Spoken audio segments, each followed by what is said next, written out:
கோவை இருகூர் பகுதியில் பெண் காரில் கடத்தப்பட்டதாக கூறப்பட்ட சம்பவத்தில் திடீர் திருப்பம். கணவருடன் சென்ற தன்னை யாரும் கடத்தவில்லை என பெண் அளித்த பேட்டியை வெளியிட்டது காவல்துறை.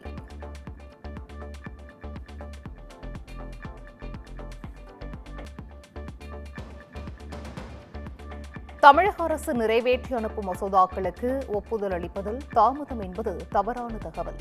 13% மசோதாக்கள் குடியரசுத் தலைவரின் பரிசீலனைக்கு அனுப்பப்பட்டுள்ளதாக ஆளுநர் மாளிகை விளக்கம்.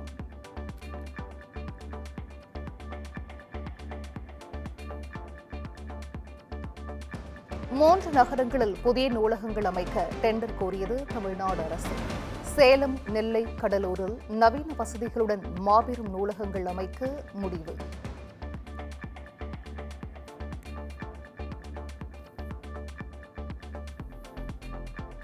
சென்னை தண்டையார்பேட்டையில் மாநகராட்சி குப்பை லாரி மோதி 8 வயது சிறுமி உயிரிழப்பு. ஓட்டுநரை சரமாரியாக தாக்கிய பொதுமக்கள் லாரியை அடித்து உடைத்ததால் பரபரப்பு.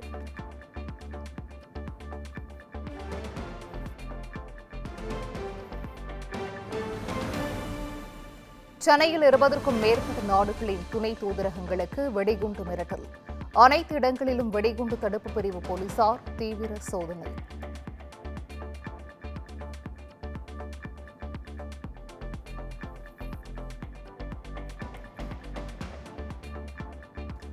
அரசியலில் ஆத்திச்சூடி அறியாத விஜய் முதலமைச்சர் கனவில் மிதப்பதாக வைகோ குற்றச்சாட்டு.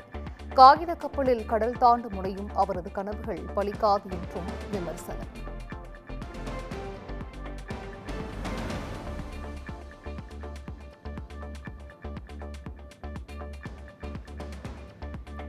கரூரில் 41 பேர் பலியான நிலையில் திருச்சியில் கூட தங்காமல் விஜய் சென்னை ஓடி வந்தது ஏன் என வைகோ கேள்வி. உயிரிழந்தவர்களின் குடும்பத்தை சென்னை வரவழைத்து தமிழக அரசியலில் யாரும் செய்யாத பித்தலாட்டத்தை விஜய் செய்திருப்பதாகவும் குற்றச்சாட்டு.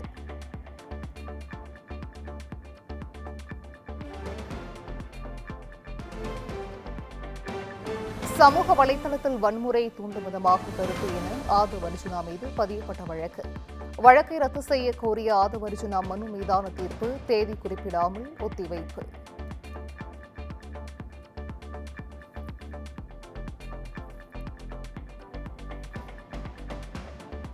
நடிகை கௌரி கிஷனின் உடல் எடை குறித்து கேள்வி எழுப்பிய விவகாரம்.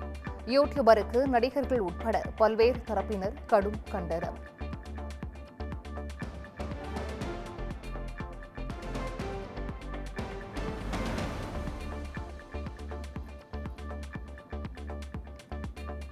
போதைப்பொருள் வழக்கில் நடிகர் ஸ்ரீகாந்திற்கு அமலாக்கத்துறை மீண்டும் சம்மன். நவம்பர் 11ஆம் தேதி விசாரணைக்கு ஆஜராக வலியுறுத்தல்.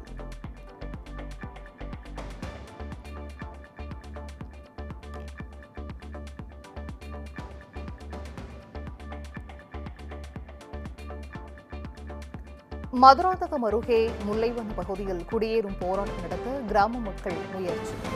தடுத்து நிறுத்திய காவல்துறை மற்றும் வருவாய்த்துறையினருடன் வாக்குவாதம், போலீசார் குவிப்பு.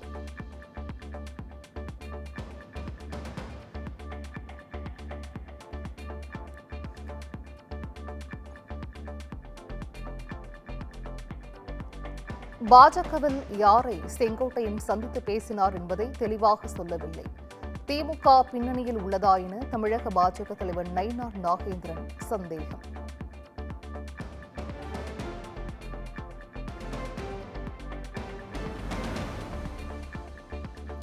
மத்திய அரசின் 4 கோடி நிதியை கையாடல் செய்து சீனியர் ஆடிட்டர் தற்கொலை செய்து கொண்ட சம்பவம். சென்னை தேனாம்பேட்டையில் உள்ள அலுவலகத்தில் சிபிஐ அதிகாரிகள் விசாரணை.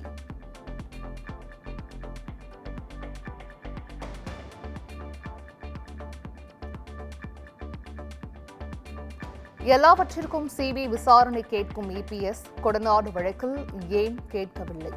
முன்னாள் அமைச்சர் செங்கோட்டையன் கேள்வி.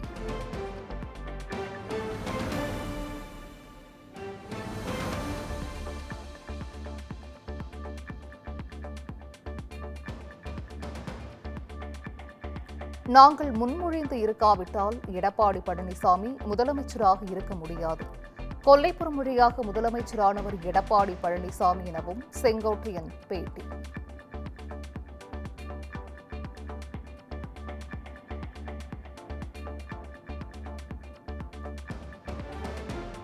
அதிமுகவை ஒருங்கிணைக்க பாஜக என்னை அழைத்தது. பிரிந்துள்ளவர்களை ஒருங்கிணைக்க முயற்சி எடுக்குமாறு பாஜக அறிவுறுத்தியதாக செங்கோட்டையன் பேச்சு.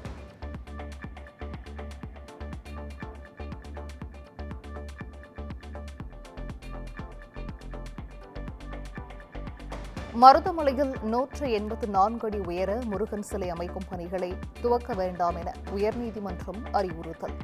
சிலை அமையும் இடம், அடிப்படை வசதிகள் குறித்த முழு விவரங்களுடன் அறிக்கை தாக்கல் செய்ய அறநிலையத்துறைக்கு உத்தரவு.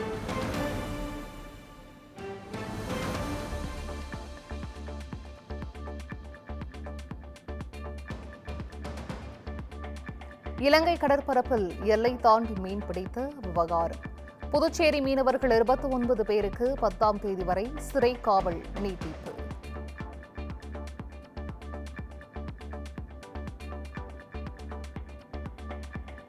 கோவையில் இளம்பெண்ணை மிரட்டி நகை, பணம் பறிப்பு.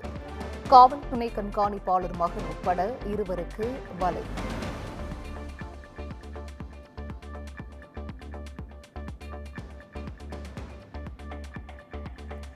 தமிழக கர்நாடக எல்லையில் புதிதாக அமைக்கப்பட்ட சுங்கச்சாவடியை முற்றுகையிட்டு கிராம மக்கள் போராட்டம். உள்ளூர் மக்களுக்கு சுங்க கட்டணத்திலிருந்து விலக்கு அளிக்க வலியுறுத்தி 300க்கும் மேற்பட்டோர் திரண்டனர்.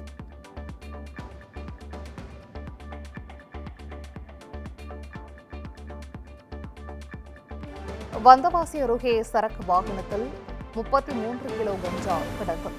சென்னையிலிருந்து விற்பனைக்காக கொண்டு சென்ற 7 பேர் கைது.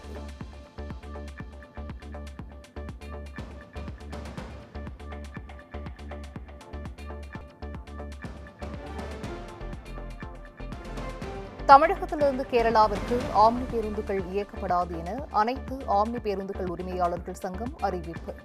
தமிழக ஆம்னி பேருந்துகளை சிறைப்பிடித்து 70 லட்சம் வரை கேரள அரசு போக்குவரத்து துறை அபராதம் விதித்ததால் அதிரடி முடிவு.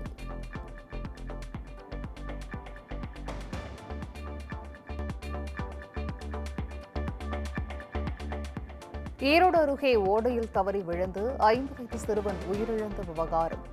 அங்கன்வாடி பணியாளர் சஸ்பெண்ட், மேற்பார்வையாளருக்கு விளக்கம் கேட்டு நோட்டீஸ்.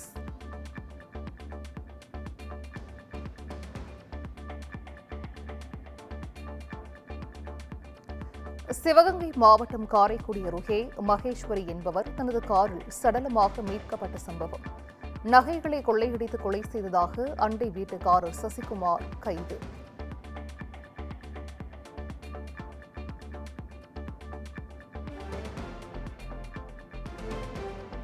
காரைக்குடியில் நிலம் பார்க்க சென்ற பெண் கொல்லப்பட்ட வழக்கில் திருப்பம்.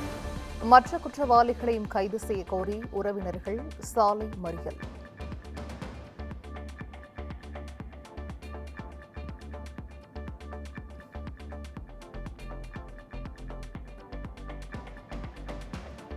திருப்பதி தேவஸ்தானத்திற்கு சொந்தமான அனைத்து கோவில்களிலும் இனிமேல் அன்னதானம் வழங்கப்படும். திருமலை தேவஸ்தான நிர்வாக அதிகாரி அனில்குமார் சிங்கால் தகவல்.